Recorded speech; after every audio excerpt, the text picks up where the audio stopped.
السلام عليكم ورحمة الله وبركاته. ازيكم عاملين ايه؟ يا رب تكونوا بخير. وحشتوني جدا من اخر فيديو نزلناه مع بعض.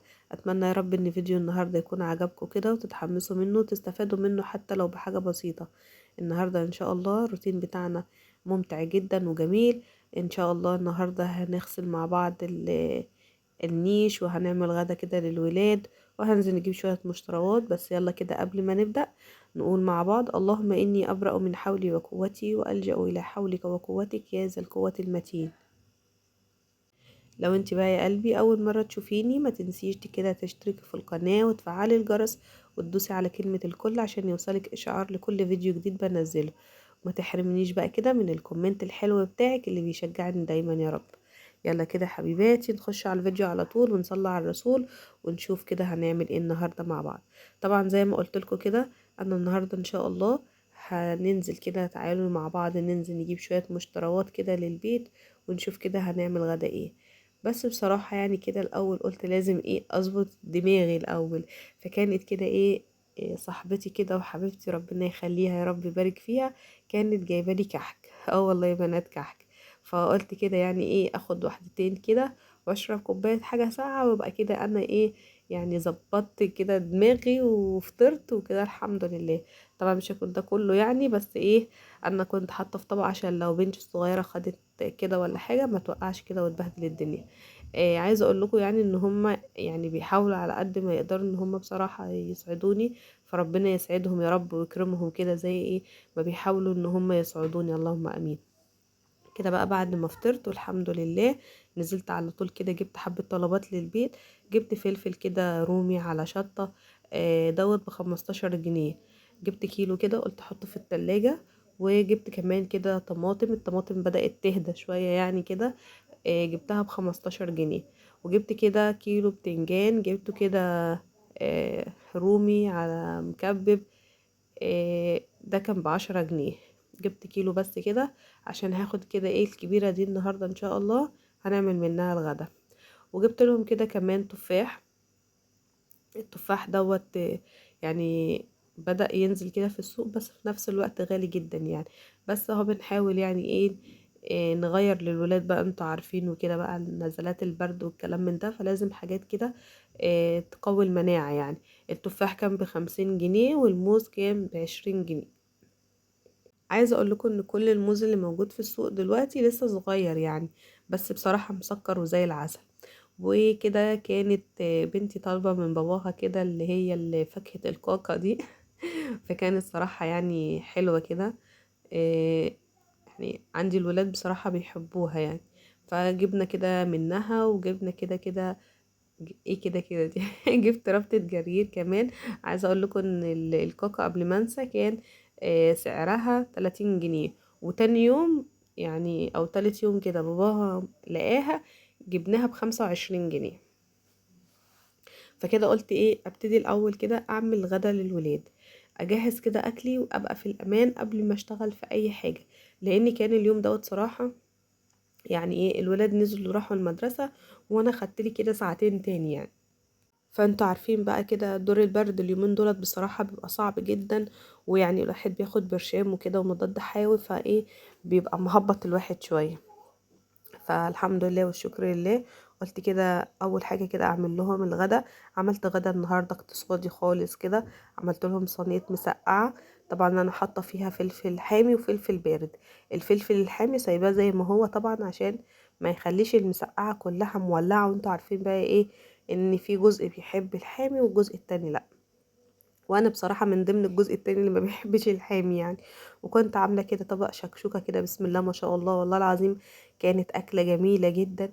وطبعا لما بنغير كل شوية في الأكل يعني بنشتاق للأكلات اللي هي ايه البلدي اللي زي كده اللي فيها التحابيش بقى.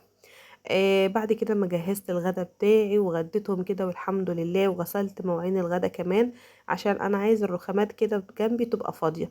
ابتديت كده ان انا اجيب الحاجات اللي في النيش حبة بحبة كده عشان طبعا ما كومش الدنيا حواليا. عايزة اقول لكم بقى ان انا حاجة النيش ديت ما غسلتهاش يا بنات. يعني تقريبا كده من ساعة وفاة ماما يعني دخلت لها في سنة ونص او سنتين كده. طبعا زي ما انتوا عارفين بقى ان يعني مش عايزة كل شوية بقى اقعد اذكركم، بس انتوا خلاص بقى كده بقيتوا اخواتي وصحابي يعني، وانا دلوقتي بحب افضفض معاكم واتكلم معاكم يعني. فقلت بصراحة بقى ايه، لازم انزل حاجة النيش. عايزة اقول لكم ان انا كل لما بعدي ولا اروح ولا اجي والمح بس كده حبة تراب بقى على الكوبايات والكلام من ده، نفسيتي بتتعب جدا. عارفة لما تكوني انتي كنتي واخدة كده ان انتي كل حاجة في بيتك فل شمعة منورة، وجت فترة عليكي كده كانت طبعا يعني ربنا ما يكتبها على حد، فترة حزن ويأس وكل حاجة كده زي ما بيقولوا. انا كنت في الفترة دي، وبتمنى من ربنا يعني ان هو يعني يخرجني منها كده على خير والحمد لله. فقلت بقى ما بديهاش، يعني انتوا شايفين منظر اصلا الاطباق عامله ازاي، على العلم طبعا ان بتبقى الحاجات اللي في النيش بتبقى مقفول عليها وكل حاجه، بس كانت متربه جامد جدا يا بنات والله. فقلت بقى كده ما بديهاش، احاول كده ان انا استعين بالله وارجع كده بالراحه لنشاطي. إيه على الاقل يعني ايه اعمل حاجه حاجه. طبعا عايزه اقول لكم ان الشقه عندي لسه ما اتفرشتش والله ولا اي حاجه. كل لما الولاد يقولوا لي ماما مش هتفرشي الشقه، انا حاطه هدف في دماغي ان انا اخلص الحاجات الداخليه الاول. يعني ايه الحاجات الداخليه؟ يعني ما يكونش مثلا نيش زي كده عايز يتعمل وانا اروح اروق الشقه وبعد كده ابقى اعمله. لا بصراحه ما بحبش كده، لان طبعا هزروت الدنيا تاني، وهتبقى مثلا في حاجات هتقع وانا بمسح النيش، لا عفر لا تراب كده يعني.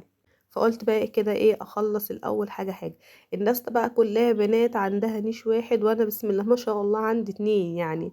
عندي النيش دوت وعندي المكتبه. طبعا ان شاء الله كده ربنا يا رب يحقق لنا احلامنا ويكرمنا جميعا ان شاء الله. في دماغ الواحد كده تغييرات كتير يعني باذن الله، نفسي ان انا اعملها وكده. بس ان شاء الله باذن الله مع بعض كده يعني ايه نحاول ان احنا نعمل حاجة حاجة. بصوا كمية التراب يا بنات عاملة ازاي. طبعا انا ان شاء الله باذن الله النهاردة هغسل حاجة النيش كلها كده واخلصها، ومرة بعد كده يعني ايه اعمل اوضة ولا اعمل اي حاجة واخش بقى على المكتبة برضو نفس النظام يعني.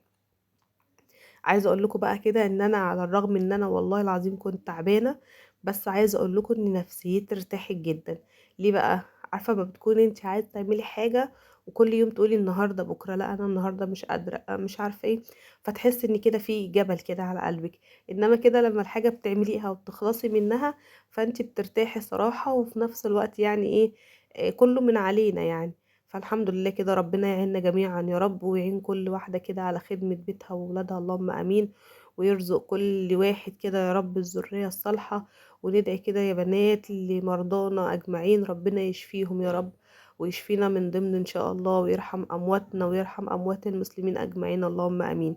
كده بقى انا كنت خلاص بقى ابتديت كده ايه ان انا يعني اشطف بقى الحاجات اللي فاضله. عايزه اقول لكم ان انا هنا كنت مقسمه الكوبايات مثلا في جنب، الاطباق في جنب، طقم الشاي في جنب كده يعني، الصيني في جنب. ليه بقى؟ عشان لما اجي ان شاء الله باذن الله كده انشفهم واخدهم برضو كده، يبقى انا عارفه ايه الجنب ده كده بتاع الكوبايات، لا الجنب ده بتاع الكاسات، يسهل عليا يعني الدنيا، بدل ما ايه ما بصراحه يعني اغسل كده وانهكش كله على بعضه يعني. فالحمد لله والشكر لله النهارده كده خلصت من النيش. سامحوني بقى كده مش هعرف افرشه معاكم صراحة، لان هو بيبقى التفاصيل بتاعته كتير جدا، وبترجعي مثلا عايز تعدلي ديت لا تشيلي ديت، وهو بيبقى فيه مرايات وكده. فصراحة يعني مش هعرف اركز جدا في التصوير وفي الرص، وانتوا عارفين بقى ان بتبقى المحتويات بتاعته كتير قوي يعني. فزي ما انتوا شايفين كده بسم الله ما شاء الله، انا كده كنت حاطه ملايه نظيفه، وكل اللي اغسله يعني ايه احطه كده علشان تشرب الميه الملايه يعني. فكده خلاص بقى الحمد لله والشكر لله. زي ما بقول لكم كده كل حاجه كده غسلاها وحطها في جنب. هنا مثلا الصيني، هنا البايركس، هنا الكوبايات كده يعني. فالحمد لله والله والشكر لله، انا فرحانه جدا جدا والله يا بنات ان انا الحمد لله يعني ابتديت ان انا اعمل حاجه واطلع يعني من الجو اللي انا فيه. فالحمد لله والشكر لله. بصوا بسم الله ما شاء الله الحاجات كتير جدا يعني. ولسه بقى زي ما بقول لكم ان شاء الله باذن الله في يوم برضو هنعمل حاجه المكتبه مع بعض. انا عندي مكتبه نيش برضو كده مليانه برضو بسم الله ما شاء الله حاجات زي كده يعني. فكده خلاص بقى كنت حطاهم يتصفوا، ويبقى كده انا الحمد لله خلصت النيش بتاعي النهارده.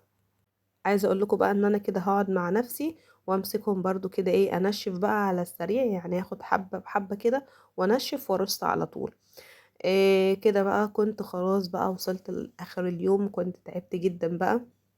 فقلت ايه، اغسل حبة فاكهة كده من اللي احنا كنا جايبينهم في المشتروات. عايزة اقول لكم ان الكاكا ديت لازم تتغسل تتاكل على طول، لان هي زي ما بيقولوا كده ملهاش روح، هي بتبقى مستوية كده، هي بتبقى كده يعني حلاوتها في كده، فعايزة تتغسل تتاكل على طول. فغسلت ليهم كده تفاح، وحطيت فاكهة الكاكا، وحطيت موز والسكينة كده، وهبتدي بقى ايه